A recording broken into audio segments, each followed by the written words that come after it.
खुद को खुश रखने का उपाय खोजें, तकलीफ़ें तो आपको खोज ही लेंगी। तो बस इसी अच्छे से कोट के साथ एक नए ब्लॉग में आपका फिर से बहुत बहुत स्वागत है और उम्मीद करती हूँ कि आप सभी अपने जीवन में स्वस्थ होंगे, मस्त होंगे। तो दोस्तों, एक नई सुबह हो चुकी है और आज के इस प्यारे से थॉट के साथ मैं अपने ब्लॉग को शुरू कर रही हूँ। आई होप आपको पसंद आ रहा होगा और अब मैं कोशिश करूँगी कि डेली आपके साथ एक अच्छे से थॉट के साथ ही अपने ब्लॉग की शुरुआत करूँ। और अगर आपको पसंद आया हो तो कमेंट करके ज़रूर बताइएगा। और ये लाइन सिर्फ सुनने या पढ़ने के लिए नहीं है, हमें अपनी लाइफ में इसको अप्लाई भी करना है। इसीलिए मैंने सोचा कि मैं जो कुछ भी अच्छा पढ़ती हूँ या जो लाइंस भी मुझे लगेगा कि आपके साथ मुझे शेयर करनी चाहिए, वो मैं आपके साथ ज़रूर शेयर करूँगी। आखिर आप लोग मेरी फैमिली ही हैं। तो कुछ चीज़ें ऐसी होती हैं ना जो बांटने से बढ़ती हैं, जैसे कि खुशी और दुख बांटने से कम होते हैं। तो उसी तरह अगर कोई भी अच्छी बात आपके दिमाग में हो तो उसको ज़रूर शेयर करना चाहिए। और हमेशा की तरह मेरे दिन की शुरुआत हुई है मॉर्निंग वॉक से और अभी बजे हैं सुबह के 4। तो छत पर थोड़ी देर टहलने के बाद मैं आ गई थी नीचे और यहाँ पर जो स्ट्रीट लाइट है ना वो जली हुई है, तो आपको उजाला लग रहा होगा। लेकिन अभी 4 ही बजे हैं और हल्की हल्की सी फुहार सी हो रही है। तो मौसम जो है बहुत अच्छा हो रहा है और आज नागपंचमी है तो घर में पूजा भी है। तो बस यहाँ पर गेट की सफाई करने के बाद मैं आ गई थी सीधे किचन में, क्योंकि सबसे पहले करनी है बच्चों के टिफ़िन की तैयारी। तो झाड़ू जो थी वो मैं सुबह सुबह निकाल देती हूँ एक बार, और उसके बाद क्लीनिंग वगैरह का काम जो है वो बच्चों के स्कूल जाने के बाद ही मैं करती हूँ, क्योंकि सबसे पहले मेरी प्रेफरेंस होती है बच्चों का टिफ़िन पैक करना। तो आज बनने वाले हैं पनीर के पराठे, तो मैंने रात को ही प्लान कर लिया था। तो यहाँ पर आटा जो है वो पहले ही मैंने लगा के रख दिया है ताकि वो अच्छे से फूल जाए। और उसके बाद बस यहाँ पर पनीर जो है उसको स्टफिंग तैयार करनी है। और पनीर को अच्छे से मैश करने के बाद डालूंगी मैं इसमें 2-3 प्याज, क्योंकि प्याज डाल के अगर पनीर का पराठा बनाते हैं ना तो उसका फ्लेवर बहुत अच्छा आता है। तो बस फटाफट से यहाँ पर प्याज को मैं कट कर लूँगी। और वैसे तो चॉपर में भी आप चला सकते हैं, लेकिन चॉपर से चलाने से ना इसमें थोड़ा सा पानी रिलीज़ हो जाता है, तो पराठे जो हैं वो इतने अच्छे नहीं बनते हैं, फटने लगते हैं। तो मैं हमेशा इसी तरह से हाथ से ही काट के बनाती हूँ। और बस यहाँ पर मैंने 2-3 प्याज ही लिए हैं, बहुत ज़्यादा नहीं थे, तो इतने ही प्याज इसमें डालूँगी, इतना ही इनफ हो जाएगा। तो प्याज काटने के बाद अच्छे से धोकर और अब इसको मैं छोटा छोटा काट लूँगी इसमें। और इसमें बस थोड़े से बेसिक मसाले हैं वही जाते हैं, जैसे नमक, मिर्च, थोड़ा सा चाट मसाला भी आप चाहें तो इसमें ऐड कर सकते हैं। और बहुत ज़्यादा अगर मसाले इसमें डाल दो ना तो फिर पनीर के पराठे का टेस्ट ख़राब हो जाता है, यानी कि उसका जो ओरिजिनल टेस्ट है वो तो पनीर ही है। तो अगर वो ज़्यादा आप मसाले उसमें डाल देंगे ना तो वो पनीर का जो टेस्ट है वो दब जाता है। तो बस स्टफिंग तैयार कर दी है और उसके साथ ही यहाँ पर पराठे जो है वो मैं बना कर ही रख दूँगी, क्योंकि बच्चों को उठाने का टाइम भी हो गया है। तो उनके जागने से पहले ही मैं उनका टिफ़िन जो है वो तैयार करके रख देती हूँ, क्योंकि उठने के बाद फिर ऐसा होता है ना कि कुछ ना कुछ उनको चाहिए रहता है। तो इसीलिए उनके जागने से पहले ही मैं अपने सारे काम कर लेती हूँ, ताकि उनको जब भी मेरी ज़रूरत हो तो मैं वहाँ पर अवेलेबल हूँ। और वैसे तो हम सभी कोशिश यही करते हैं कि हम अपने हर फैमिली मेम्बर के लिए जो कुछ कर सकते हैं ना उतना कर पाएँ, लेकिन उसके साथ ही अपने आप को खुश रखना भी बहुत ज़रूरी है। और ऐसा नहीं है कि खुशी बहुत महंगे कपड़ों से या बहुत ज़्यादा ज्वेलरी लेने से या घूमने फिरने से मिलती है।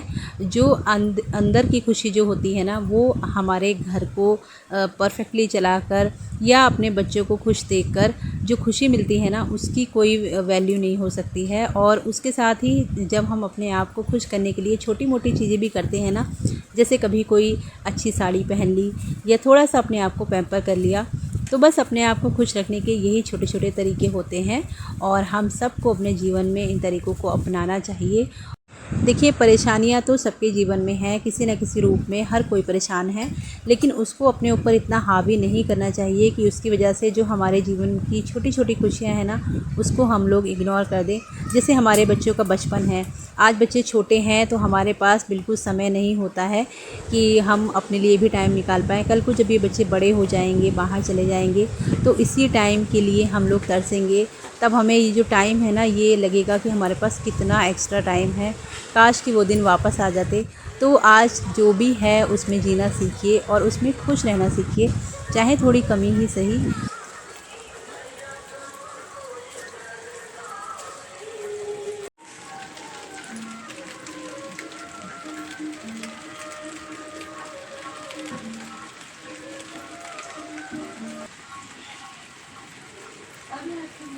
तो यहाँ पर मैं आई थी पापा जी को चाय देने के लिए। आज वो ऊपर ही बैठे हैं क्योंकि मौसम बहुत अच्छा हो रहा है और उनका रेडियो ऊपर चलता रहता है और हल्की हल्की बारिश भी हो रही है, तो मौसम बहुत ही खुशनुमा है।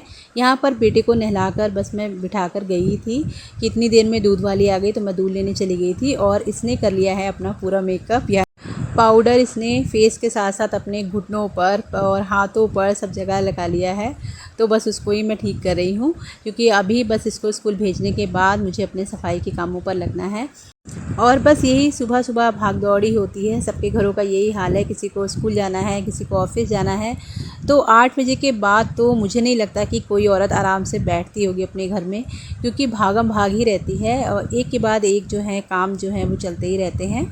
और मशीन आज मैंने नहीं लगाई थी क्योंकि कपड़े बहुत ज़्यादा थे भी नहीं, तो जो भी कपड़े होंगे वो मैं हाथ से ही धो के डाल दूँगी। तो उनको बस मैं सर्फ़ में भिगा कर आ गई थी बाथरूम में, और बस अभी इसको भेजने के बाद फिर मैं अपने सफाई के कामों में लगूँगी और तब तक मेरे कपड़े जो हैं वो भी अच्छे से भीग जाएंगे, तो मुझे बहुत ज़्यादा उनको रगड़ना नहीं पड़ेगा।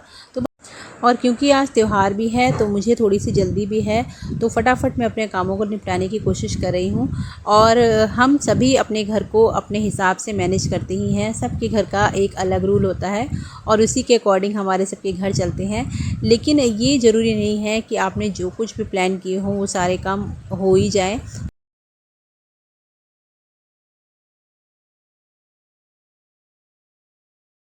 अगर कोई काम हमने सोचा है आज करने के लिए और वो टाइम से ना हो पाए तो कोई बात नहीं, कल भी तो है, कल हम उसको कर लेंगे। तो हमेशा लाइफ में पॉजिटिव चीज़ें रखनी चाहिए और एक पॉजिटिव एटीट्यूड के साथ हम अपनी लाइफ को ना बहुत आसान तरीके से जी पाते हैं। जो छोटी छोटी चीज़ें होती हैं ना, उनको हमें कभी भी नज़रअंदाज नहीं करना चाहिए। हमारी लाइफ में बहुत सी अच्छी चीज़ें होती हैं जिसको हम इग्नोर कर देते हैं, जैसे एक जादू की प्यारी सी झप्पी, और जो मेरा बेटा स्कूल जाने से पहले मुझे ज़रूर देता है। तो बस सारा काम मेरा ख़त्म हो चुका था और उसके बाद नहा धोकर थोड़ा सा मैं तैयार हो जाऊंगी क्योंकि अभी मुझे करनी है पूजा। और पूजा करती हूँ मैं हमेशा इसी तरह से, थोड़ा सा तैयार होने के बाद। ऐसा कहा जाता है कि थोड़ा सा श्रृंगार करने के बाद ही पूजा करनी चाहिए। यहाँ पर मैंने पूजा की सारी तैयारी कर ली है, जो भी फूल थे और जो भी चीज़ें मुझे पूजा में लगने वाली थी वो सब चीज़ें मैंने यहाँ पर रख ली है और मंदिर को कर लिया है अच्छे से साफ़। तो यहाँ पर रखा है मैंने कच्चा दूध, गंगा जल, और भगवान जी को पीने के लिए एक छोटी सी लुटिया में मैं जल भर के ज़रूर रखती हूँ। तो बस अब भगवान जी को स्नान कराने का नंबर आ गया है। तो सबसे पहले यहाँ पर गणेश लक्ष्मी जी को स्नान कराऊंगी और उसके बाद भगवान भोलेनाथ जी को।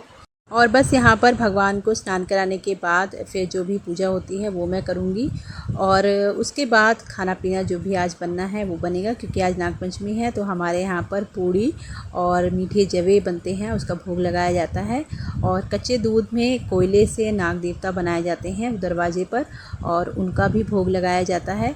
तो सबके घरों के अलग अलग पूजा का विधान होता है, सब लोग उसी तरह से करते हैं।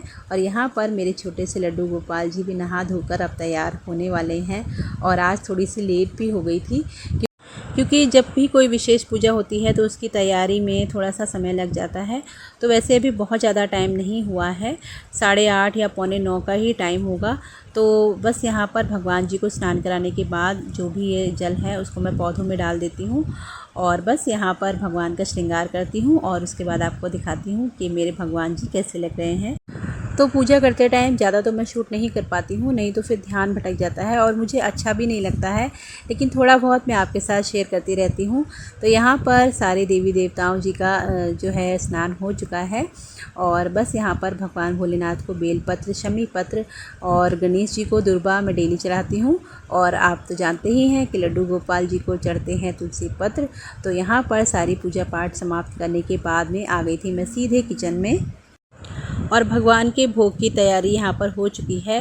तो मैंने बनाई थी आज आलू मटर की सब्ज़ी, पूड़ी और बनाए थे मीठे जवे जो कि भोग में आज ज़रूरी होते हैं। तो बस फटाफट से सारा खाना ख़त्म करने के बाद में अब मैं हो गई हूँ फ्री। तो आइए आप लोग भी खा लीजिए और आप सभी को मेरी तरफ से नागपंचमी की बहुत बहुत शुभकामनाएं। आई होप आपको आज का मेरा ब्लॉग पसंद आया होगा और अगर पसंद आया हो तो प्लीज़ लाइक कमेंट ज़रूर कीजिएगा और मेरे चैनल के साथ जुड़े रहिए और हमेशा खुश रहिए।